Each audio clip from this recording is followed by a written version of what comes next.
الحمد لله وكفى وسلام على عباده الذين اصطفى خصوصا على سيد الرسل وخاتم الأنبياء أما بعد فأعوذ بالله من الشيطان الرجيم بسم الله الرحمن الرحيم قال الله تبارك وتعالى إلا تنصروا فقد نصره الله إذ أخرجه الذين كفروا ثاني اثنين إذ هما في الغار إذ يقول لصاحبه لا تحزن إن الله معنا صدق الله مولانا العظيم إن الله وملائكته يصلون على النبي يا أيها الذين آمنوا صلوا عليه وسلموا تسليما اللهم صل على محمد وعلى آل محمد كما صليت على إبراهيم وعلى آل إبراهيم إنك حميد مجيد اللهم بارك على محمد وعلى آل محمد كما باركت على إبراهيم وعلى آل إبراهيم إنك حميد مجيد قرآن کریم کی ایک آیت مبارکہ کا ایک حصہ تلاوت کیا۔ اللہ رب العزت قرآن کریم کی اس آیت مبارکہ میں اللہ کے پیارے نبی حضرت محمد صلی اللہ علیہ وسلم کے ایک صحابی حضرت ابو بکر صدیق کی فضیلت بتا رہے ہیں، اور جو واقعہ نبی علیہ السلام کا حضرت ابو بکر صدیق کے ساتھ غار میں گزرا، اس واقعے کو قرآن کریم کے ذریعے اشارتاً بیان فرما رہے ہیں۔ مسلمانوں پر جب یہ جمادی الثانی کا مہینہ آتا ہے تو اس جمادی الثانی کے مہینے کے اندر 22 جمادی الثانی کو مسلمانوں کو یہ بتایا جاتا ہے کہ یہ وہ دن ہے جس دن مسلمانوں کے پہلے خلیفہ نبی کریم صلی اللہ علیہ وسلم کے غار اور مزار کے ساتھی حضرت عائشہ صدیقہ کے والد مسلمانوں کے پہلے خلیفہ بلا فصل حضرت ابو بکر صدیق کی وفات کا دن ہے۔ آج دنیا کے اندر ایک مسلمان تک جتنا دین اسلام پہنچا، جتنے شریعت کے احکام پہنچے، قرآن و حدیث پہنچی، یہ اس وقت کے صحابہ اکرام ہی کی وجہ سے پہنچی کہ وہ نبی علیہ السلام کو اٹھتا بیٹھتا بولتا دیکھتے تھے، پھر اس بات کو اس امت کے لیے محفوظ کرتے تھے۔ حضرت ابو بکر صدیق کے بارے میں جب آتا ہے، ایک مسلمان پڑھتا ہے، سوچتا ہے کہ حضرت ابو بکر کو ابو بکر کیوں کہتے ہیں، تو بتایا جاتا ہے کتابوں میں ابو بکر کا مطلب ہے پہل کرنے والا، اور جب ایک مسلمان حضرت ابو بکر صدیق کی زندگی کو پڑھتا ہے تو وہ اس نتیجے پر پہنچ جاتا ہے شریعت کے ہر مسئلے کو سب سے پہلے حضرت ابو بکر صدیق نے لیا۔ مثال کے طور پر نبی کریم صلی اللہ علیہ وسلم نے جب 40 سال کی عمر میں نبوت کا اعلان کیا، لوگوں کو دین کی طرف بلانے کی دعوت شروع کی، تو مسلمانوں میں سب سے پہلے جس شخص نے اسلام قبول کیا وہ حضرت ابو بکر صدیق تھے۔ پھر جب کچھ مسلمان اکٹھے ہو گئے اور نبی علیہ السلام اللہ تعالی کے حکم پر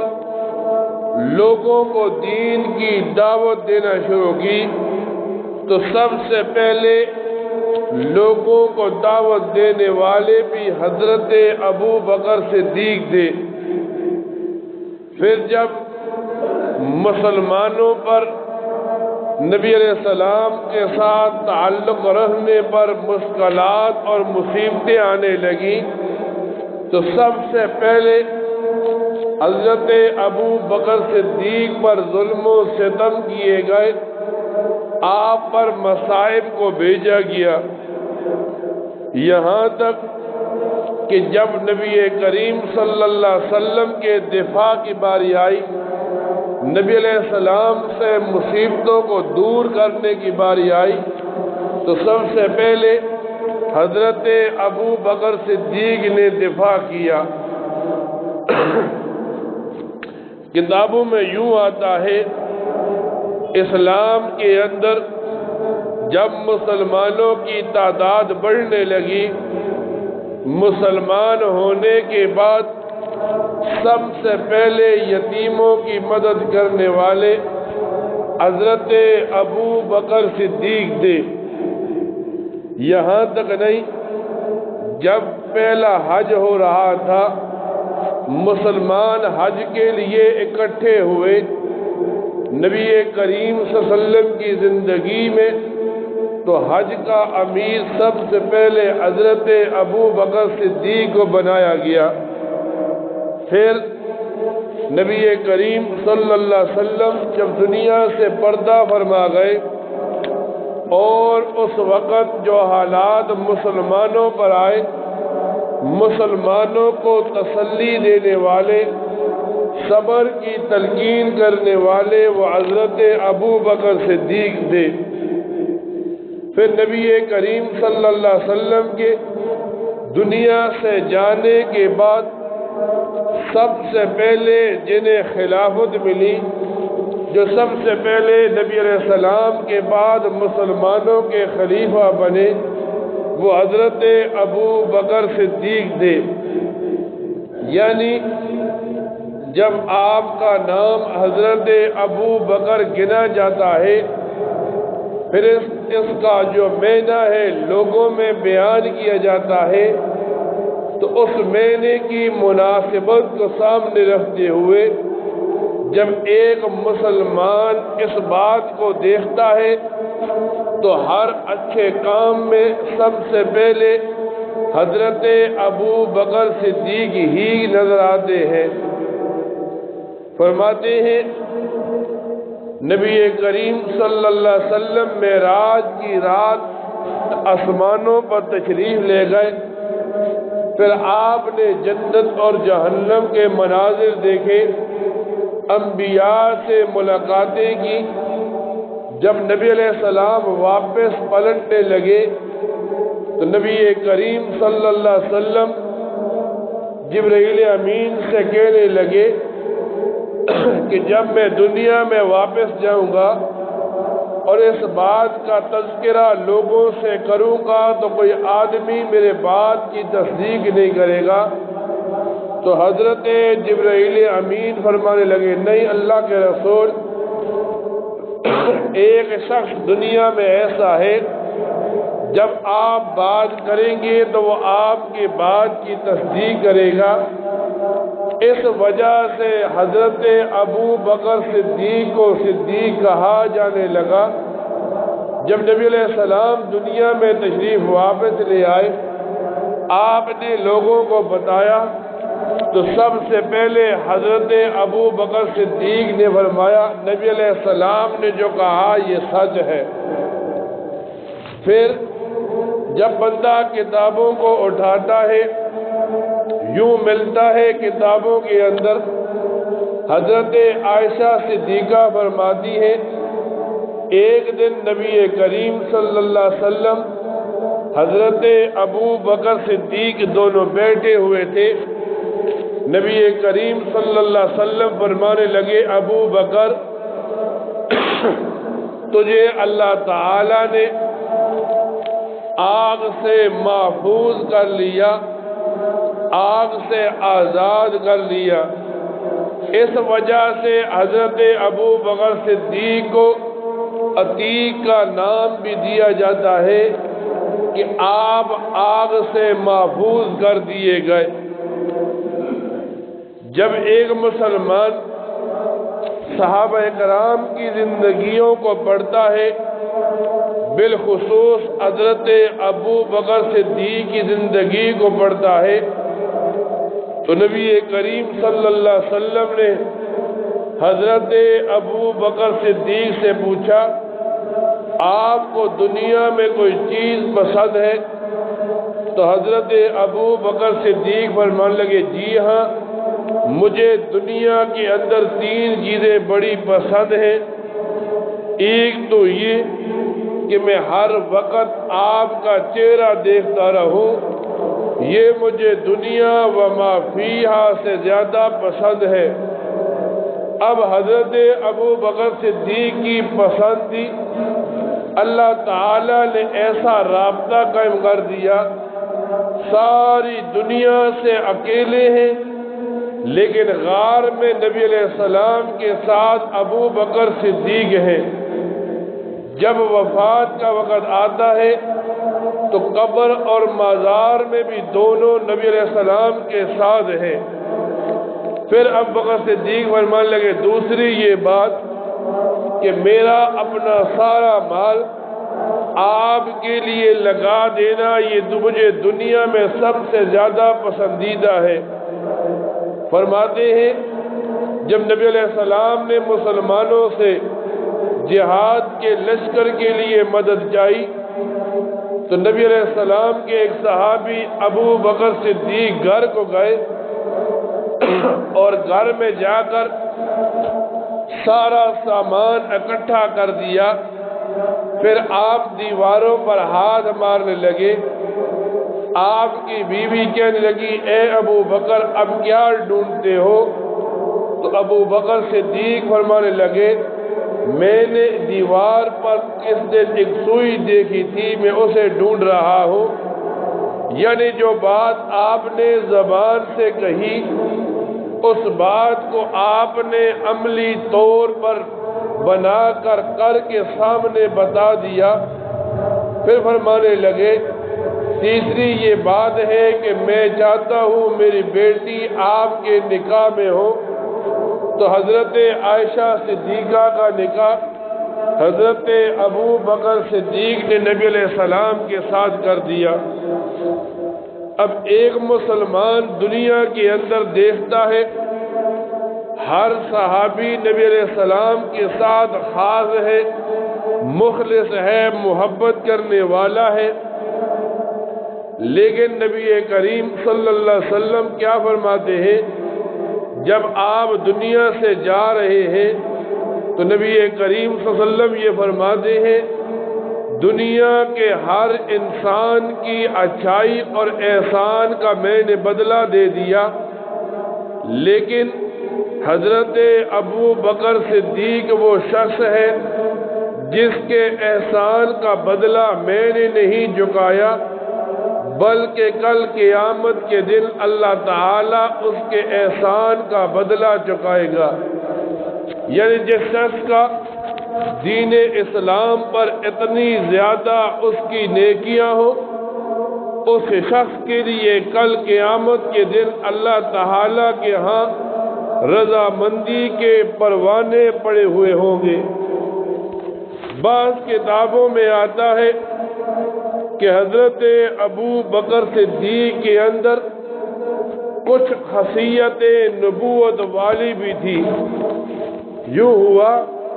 جب حضرت ابو بکر صدیق ہجرت کر کے حبشہ جانے لگے تو راستے میں ایک آدمی جو کارا قبیلے کا سردار تھا آپ کو سامنے سے ملا اور کہنے لگا، اے ابو بکر صدیق، آپ یہاں سے نہیں جا سکتے، اس وجہ سے آپ کے احسانات ان لوگوں پر بہت زیادہ ہیں اور آپ لوگوں کو وہ چیزیں عطا کرتے ہیں جو لوگوں کے پاس نہیں ہوتی، آپ لوگوں کے ساتھ صلہ رحمی کرتے ہیں، تعلق توڑنے کی کوشش نہیں کرتے، جوڑنے کی کوشش کرتے ہیں، آپ لوگوں کے اخراجات کا بوجھ اٹھاتے ہیں، آپ مسلمانوں کی ہی نہیں تمام انسانوں کی مہمان نوازی کرتے ہیں۔ جب دو آدمی آپس میں جھگڑ پڑتے ہیں تو اے ابو بکر صدیق آپ ان کی صلح کرا دیتے ہیں۔ یہ 5 اوصاف جب اس نے گنوائے تو علماء کتابوں میں لکھتے ہیں جب نبی علیہ السلام پر پہلی وحی آئی اور نبی علیہ السلام آ کر گھر میں کمبل میں لیٹ گئے، آپ گھبرائے ہوئے تھے۔ یہی 5 خاصیتیں حضرت خدیجہ نے نبی کریم صلی اللہ علیہ وسلم کی گنوائی تھی، یعنی جو خاصیات نبی کریم صلی اللہ علیہ وسلم کی ذات مطہرہ میں تھی وہی خاصیات ابو بکر صدیق کی ذات میں بھی پائی جانے لگی۔ ایک دن ایسا ہوا نبی کریم صلی اللہ علیہ وسلم صحابہ کرام کے درمیان بیٹھے ہیں، نبی کریم صلی اللہ علیہ وسلم سوال کرنے لگے، آج کس دن کس آدمی نے کسی مسلمان کا نماز جنازہ پڑھا؟ سارے صحابہ خاموش تھے۔ حضرت ابو بکر صدیق فرمانے لگے، اللہ کے رسول،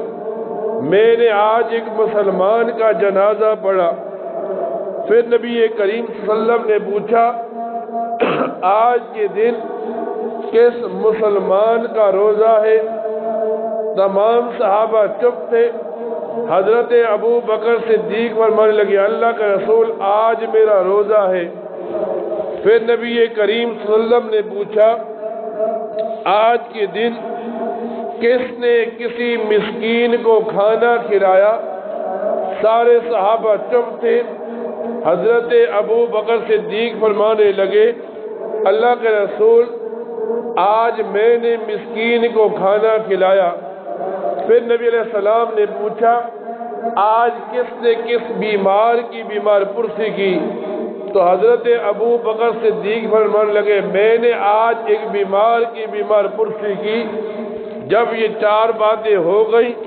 تو نبی کریم صلی اللہ علیہ وسلم نے فرمایا، جس شخص کے اندر